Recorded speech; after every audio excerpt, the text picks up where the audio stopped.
जय गुरु जी, शुक्राना गुरु जी। ओम नमः शिवाय। शिव जी सदा सहाय। ओम नमः शिवाय। गुरु जी सदा सहाय। दक्ष की तपस्या और देवी शिवा का उन्हें वरदान देना। नारद जी ने पूछा, पूज्य पिताजी, दृढ़ता पूर्वक उत्तम व्रत का पालन करने वाले दक्ष ने तपस्या करके देवी से कौन सा वर प्राप्त किया तथा वे देवी किस प्रकार दक्ष की कन्या हुई। ब्रह्मा जी ने कहा, नारद तुम धन्य हो। इन सभी मुनियों के साथ भक्ति पूर्वक उस प्रसंग को सुनो। मेरी आज्ञा पाकर उत्तम बुद्धि वाले महाप्रजापति दक्ष ने क्षीर सागर के उत्तर तट पर स्थित हो देवी जगदम्बिका को पुत्री के रूप में प्राप्त करने की इच्छा तथा उनके प्रत्यक्ष दर्शन की कामना के लिए उन्हें हृदय मंदिर में विराजमान करके तपस्या प्रारंभ की। दक्षिणी मन को संयम में रखकर दृढ़तापूर्वक कठोर व्रत का पालन करते हुए शौच संतोष आदि नियमों से युक्त हो 3000 दिव्य वर्षों तक तप किया। वे कभी जल पीकर रहते, कभी हवा पीते और कभी सर्वथा उपवास करते थे। भोजन के नाम पर कभी सूखे पत्ते चबा लेते थे। मुनि श्रेष्ठ नारद तदंतर यम नियमादि से युक्त हो जगदम्बा की पूजा में लगे हुए दक्ष को देवी शिवा ने प्रत्यक्ष दर्शन दिया। जगन्मय जगदम्बा का प्रत्यक्ष दर्शन पाकर प्रजापति दक्ष ने अपने आप को कृत्य माना। वे कालिका देवी सिंहासन पर आरूढ़ थी। उनकी अंग कांति श्याम थी, मुख बड़ा ही मनोहर था। वे 4 भुजाओं से युक्त थी और हाथों में वर्ध, अभय, नील कमल और खड़ग धारण किए हुए थी। उनकी मूर्ति बड़ी मनोहारिणी थी। नेत्र कुछ कुछ लाल थे। खुले हुए केश बड़े सुंदर दिखाई देते थे। उत्तम प्रभा से प्रकाशित होने वाले उन जगदम्बा को भली भांति प्रणाम करके दक्ष विचित्र वचनावलियों द्वारा उनकी स्तुति करने लगे। दक्ष ने कहा, जगदम महामय जगदीश माहेश्वरी, आपको नमस्कार है। आपने कृपा करके मुझे अपने स्वरूप का दर्शन कराया है। भगवती आद्य मुझ पर प्रसन्न होइए। शिव रूपिणी प्रसन्न होइए। भक्तवरदायिनी प्रसन्न होइए। जगन्मय, आपको मेरा नमस्कार है। ब्रह्मा जी कहते हैं, मुनि संयत चित्त वाले दक्ष के इस प्रकार स्तुति करने पर महेश्वरी शिवा ने स्वयं ही उनके अभिप्राय को जान लिया। तो भी दक्ष ने इस प्रकार कहा, दक्ष तुम्हारी इस उत्तम भक्ति से मैं बहुत संतुष्ट हूँ। तुम अपना मनोवांछित वर मांगो, तुम्हारे लिए मुझे कुछ भी अदेय नहीं है।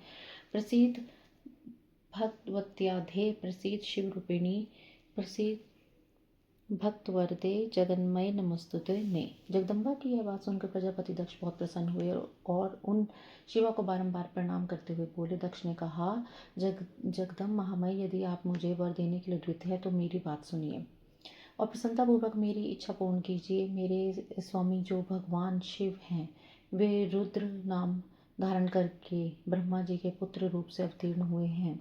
वे परमात्मा शिव के पूर्ण अवतार हैं, परंतु आपका कोई अवतार नहीं हुआ है। फिर उनकी पत्नी कौन है? अतः शिवे आप भूतल पर अवतीर्ण होकर उन महेश्वर को अपने रूप लावण्य से मोहित कीजिए। देवी, आपके सिवा दूसरा कोई स्त्री रुद्रदेव को कभी मोहित नहीं कर सकती, इसलिए आप मेरी पुत्री होकर इस समय महादेवी जी की पत्नी हुई। इस प्रकार सुंदर लीला करके आप हर मोहिनी अर्थात भगवान शिव को मोहित करने वाली बनिए। देवी, यही मेरे लिए वर है। यह केवल मेरे ही स्वार्थ की बात है, ऐसा नहीं सोचना चाहिए। इससे मेरे ही साथ संपूर्ण जगत का भी हित है। ब्रह्मा, विष्णु और शिव में ब्रह्मा जी की प्रेरणा से मैं यहाँ आया हूँ। प्रजापति दक्ष का ये वचन सुनकर जगदम्बिका शिवा हंस पड़ी और मन ही मन भगवान शिव का स्मरण करके यूं बोली। देवी ने कहा, तात प्रजापति दक्ष, मेरी उत्तम बात सुनो। मैं सत्य कहती हूँ, तुम्हारी भक्ति से अत्यंत प्रसन्न हो तुम्हें संपूर्ण मनोवांछित वस्तु देने के लिए उद्यत हूँ। दक्ष, यद्यपि मैं महेश्वरी हूँ तथापि तुम्हारी भक्ति के अधीन हो तुम्हारी पत्नी के गर्भ से तुम्हारी पुत्री के रूप में अवतीर्ण होंगी, इसमें संशय नहीं है। अनज्ञ मैं अत्यंत उत्साह तपस्या करके ऐसा प्रयत्न करूंगी जिससे महादेव जी का वर पाकर उनकी पत्नी हो जाऊं। इसके सिवा और किसी उपाय से कार्य सिद्ध नहीं हो सकता, क्योंकि भगवान सदाशिव सर्वथा निर्विकार हैं, ब्रह्मा और विष्णु के भी सेव्य हैं तथा नित्य परिपूर्ण ही हैं। मैं सदा उनकी दासी और प्रिय हूँ। प्रत्येक जन्म में वे नाना रूपधारी शंभु ही मेरे स्वामी होते हैं। भगवान सदाशिव अपने दिए हुए वर के प्रभाव से ब्रह्मा जी की भ्रुकुटी से रुद्र रूप में अवतीर्ण हुए हैं। मैं भी उनसे वर से उनकी आज्ञा के अनुसार यहाँ अवतार लूंगी। तात, अब तुम अपने घर जाओ। इस कार्य में जो मेरी दूती अथवा सहायिका होगी उसे मैंने जान लिया है। अब शीघ्र ही मैं तुम्हारी पुत्री होकर महादेव जी की पत्नी बनूंगी। दक्ष से यह उत्तम वचन सुनकर मन ही मन शिव की आज्ञा प्राप्त करके देवी शिवा ने शिव के चरणविंदों का चिंतन करते हुए फिर कहा, प्रजापति, परंतु मेरा एक प्रण है, उसे तुम्हें सदा मन में रखना चाहिए। मैं उस प्रण को सुना देती हूँ, तुम उसे सत्य समझो, मिथ्या न मानो। यदि कभी मेरे प्रति तुम्हारा आदर घट जाएगा तब उसी समय मैं अपने शरीर को त्याग दूंगी, अपने स्वरूप में लीन हो जाऊंगी अथवा दूसरा शरीर धारण कर लूंगी। मेरा यह कथन सत्य है। प्रजापति, प्रत्येक सर्ग या कल्प के लिए तुम्हें यह वर दे दिया गया है। मैं तुम्हारी पुत्री होकर भगवान शिव की पत्नी होंगी। मुख्य प्रजापति दक्ष से ऐसे कहकर महेश्वरी शिवा उनके देखते ही देखते वे अंतर ध्यान हो गई। दुर्गा जी के अंतर ध्यान होने पर दक्ष भी अपने आश्रम को लौट आए और यह सोचकर प्रसन्न रहने लगे कि देवी शिवा मेरी पुत्री होने वाली है। जय गुरु जी। ब्रह्मा जी की आज्ञा से दक्ष द्वारा मैथुन ने सृष्टि का आरंभ अपने पुत्र हयश्वों और शबलाश्वों को निवृत्ति मार्ग में भेजने के कारण दक्ष का नारद को शाप देना। ब्रह्मा जी कहते हैं, नारद प्रजापति दक्ष अपने आश्रम जाकर मेरी आज्ञा पा हर्ष भरे मन से नाना प्रकार की मानसिक सृष्टि करने लगे। उस प्रजा सृष्टि को बढ़ती हुई न देख प्रजापति दक्ष ने अपने पिता मुझ ब्रह्मा से कहा। दक्ष बोले, ब्राह्मण तात प्रजानाथ, प्रजा बढ़ नहीं रही है प्रभु। मैंने जितने जीवों की सृष्टि की थी वे सब उतने ही रह गए हैं। प्रजानाथ मैं क्या करूं? जिस उपाय से ये जीव अपने आप बढ़ने लगे वह मुझे बताइए, तदनुसार मैं प्रजा की सृष्टि करूंगा, इसमें संशय नहीं है।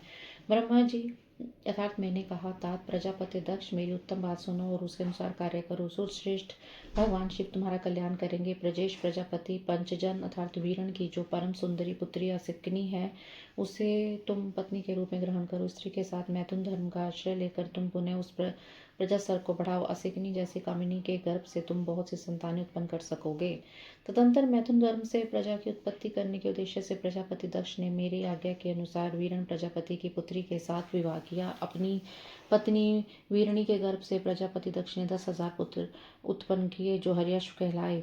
मुने वे सब के सब पुत्र समान धर्म का उच्चारण करने वाले हुए। पिता की भक्ति में तत्पर रहकर वे सदा वैदिक मार्ग पर चलते थे। एक समय पिता ने उन्हें प्रजा की सृष्टि करने का आदेश दिया था। तब वे सभी दाक्षायन नामधारी पुत्र सृष्टि के उद्देश्य से तपस्या करने के लिए पश्चिम दिशा की ओर गए। वहां नारायण सर नामक परम पावन तीर्थ है, जहाँ दिव्य सिंधु नद और समुद्र का संगम हुआ है। उस तीर्थ जल का ही निकट से स्पर्श करते हुए उनका अंतःकरण शुद्ध एवं ज्ञान से संपन्न हो गया। उनकी आंतरिक मल राशि धुल गई और वे परमहंस धर्म में स्थित हो गए। दक्ष के वे सभी पुत्र पिता के आदेश में बंधे हुए थे, अतः मन को सुस्थिर करके प्रजा की वृद्धि के लिए वहां तप करने लगे। वे सभी सत्पुरुषों में श्रेष्ठ थे। नारद, जब तुम्हें पता लगा कि हरिशुगन सृष्टि के लिए तपस्या कर रहे हैं, तब भगवान लक्ष्मीपति के हार्दिक अभिप्राय को जानकर तुम स्वयं उनके पास गए और आदरपूर्वक यो बोले, दक्ष पुत्र हयश्वगन, तुम लोग पृथ्वी का अंत देखे बिना सृष्टि रचना करने के लिए कैसे उद्यत हो गए?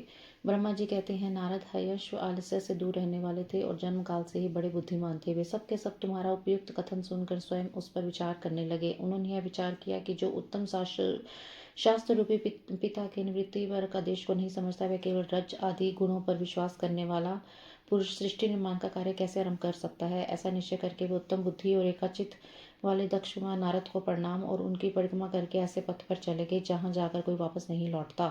नारद, तुम भगवान शंकर के मन हो और मुने तुम समस्त लोकों में अकेले विचरा करते हो। तुम्हारे मन में कोई विकार नहीं है, क्योंकि तुम सदा महेश्वर की मनोवृत्ति के अनुसार ही कार्य करते हो। जब बहुत समय बीत गया, तब मेरे पुत्र प्रजापति दक्ष को यह पता लगा कि मेरे सभी पुत्र नारद से शिक्षा पाकर नष्ट हो गए हैं, अर्थात मेरे हाथ से निकल गए हैं।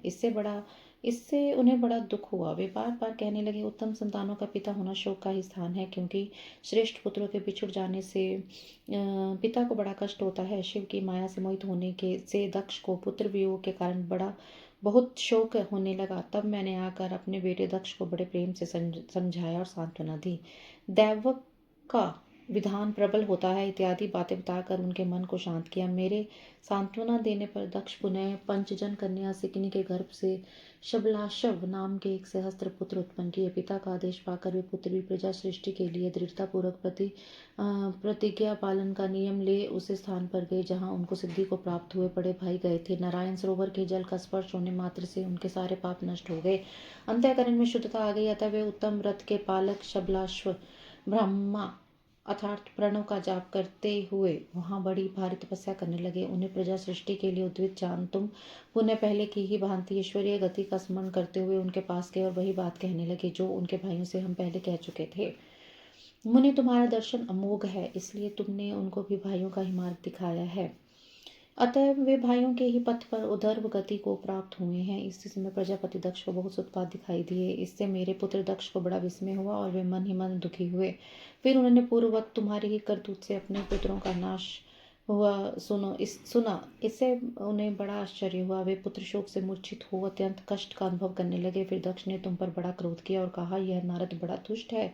दयावश उसी समय तुम दक्ष पर अनुग्रह करने के लिए वहां आ पहुंचे। तुम्हें देखते ही शोकवेश से युक्त हुए दक्ष के ओठ रोष से भड़कने लगे। तुम्हें सामने पाकर वे धिक्कारने और निंदा करने लगे। दक्ष ने कहा, ओ नीच, तुमने यह क्या किया? तुमने झूठ मूठ साधुओं का बाना पहन रखा है, इसी के द्वारा ठग कर हमारे भोले भाले बालकों को जो तुमने भिक्षुओं का मार्ग दिखाया है, ये अच्छा नहीं है। तुम निर्दय और शठ हो, इसलिए तुमने हमारे इन बालकों के जो अभी ऋषि ऋण, देव ऋण और पितृ ऋण से मुक्त नहीं हो पाए थे, लोक और परलोक दोनों के श्रेय का नाश कर डाला। जो पुरुष इन तीनों ऋणों को उतारे बिना ही मोक्ष की इच्छा मन में लिए माता पिता को त्याग कर घर से निकल जाता है, सन्यासी हो जाता है, वह अधोगति को प्राप्त होता है। तुम निर्दय और बड़े निर्लज हो, बच्चों की बुद्धि में भेद पैदा करने वाले और अपने सुयश को स्वयं ही नष्ट कर रहे हो। मूढ़मते, तुम भगवान विष्णु के पार्षदों में व्यर्थ ही घूमते फिरते हो। अधमाधम, तुमने बारंबार मेरा मंगल किया है, अतः आज से तीनों लोकों में विचरते हुए तुम्हारा पैर कहीं स्थिर नहीं रहेगा, अथवा कहीं भी तुम ठहरने के लिए सुस्थिर ठौर ठिकाना नहीं मिलेगा। नारद, यदि तुम साधु पुरुषों द्वारा सम्मानित हो, तथापि उस समय दक्ष शोकवश तुम्हें वैसा शाप दे दिया है। वे ईश्वर की इच्छा को नहीं समझ सके, शिव की माया ने उन्हें अत्यंत मोहित कर दिया था। मुने, तुमने उस शाप को चुपचाप ग्रहण कर लिया और अपने चित्त में विकार नहीं आने दिया, यही ब्रह्मा भाव है।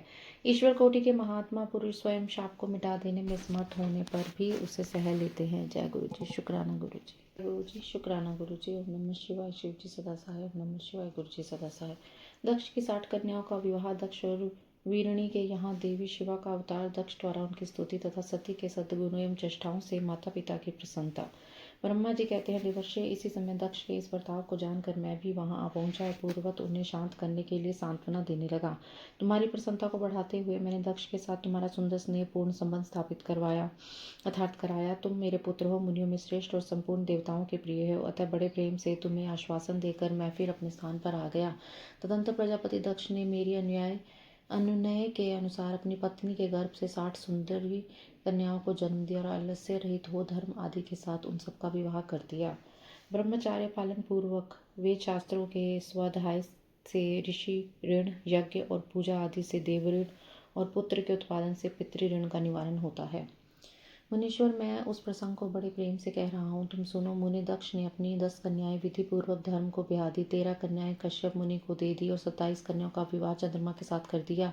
भूत अर्थात यह बहुपुत्र अंगिरा तथा कृशाश्व को उन्होंने 2-2 कन्याएं दी और शेष 4 कन्याओं का विवाह ताक्षर्य या अरिष्टनेमि के साथ कर दिया। इन सबकी संतान परंपराओं से तीनों लोग भरे पड़े हैं, अतः विस्तार भय से इनका वर्णन नहीं किया जाता। कुछ लोग शिवा या सती को दक्ष की ज्येष्ठ पुत्री बताते हैं, दूसरे लोग उन्हें मंजली पुत्री कहते हैं तथा कुछ अन्य लोग सबसे छोटी पुत्री मानते हैं। कल्प भेद से ये तीनों मत ठीक हैं। पुत्र और पुत्रियों की उत्पत्ति के पश्चात पत्नी सहित प्रजापति दक्ष ने बड़े प्रेम से मन ही मन जगदम्बिका का ध्यान किया, साथ ही गदगद वाणी से प्रेम पूर्वक उनकी स्तुति भी की। बारंबार अंजलि बांध नमस्कार करके वे विनीत भाव से देवी को मस्तक झुकाते थे। इससे देवी शिवा संतुष्ट हुई और उन्होंने अपने प्रण की पूर्ति के लिए मन ही मन यह विचार किया कि अब मैं वीरणी के गर्भ से अवतार लूं। ऐसा विचार करके वे जगदम्बा दक्ष के हृदय में निवास करने लगी। मुनिश्रेष्ठ, उस समय दक्ष की बड़ी शोभा होने लगी।